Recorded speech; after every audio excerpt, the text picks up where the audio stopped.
Hi everyone, we're back in Berlin at the ISHRS meeting. It's day 2 here, and I have the pleasure of having Dr. Asi Peretz here with me in person. We are just going to recap, if that's okay with you, and see what you've kind of learned so far in this meeting. Any major pearls that you're going to take back for your own patients? Well, yes, thank you, Christina. I think every conference kind of inspires you a little bit. Although, we do go to a lot of these, 2-3 times a year. So not always do we learn the newest and latest things.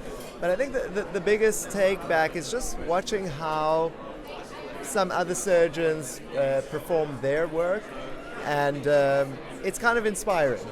We take back more than anything a bit of inspiration, and we want to try push the boundaries of hair transplantation, essentially, because that's what we do.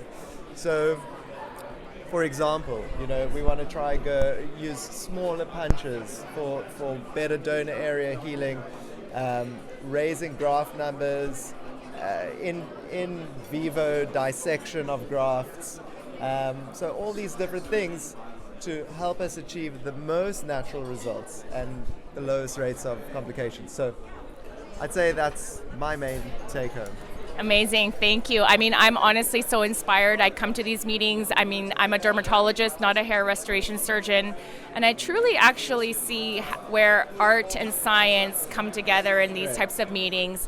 And certainly what you're talking about is really the latter, the art component of how to make someone look and feel their best when it comes to hair transplantation. So thank you so much for sharing that. My pleasure. And just to add one thing, I think personally I know a little something about how it feels to get a hair transplant that isn't natural, because I did go through that myself. And, a lot of people might look at my hair and say, oh, it's fine, it's hair.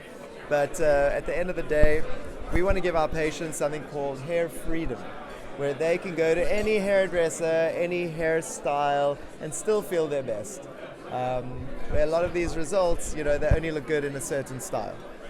So it's a very important. That's actually really critical, and I learned a new term today. I think having that personal story, really sometimes actually pushes us to be better physicians. And I'm certain that's the case in your situation. I so hope, thank you I for hope sharing. So. So thank you so much for sharing that. My pleasure.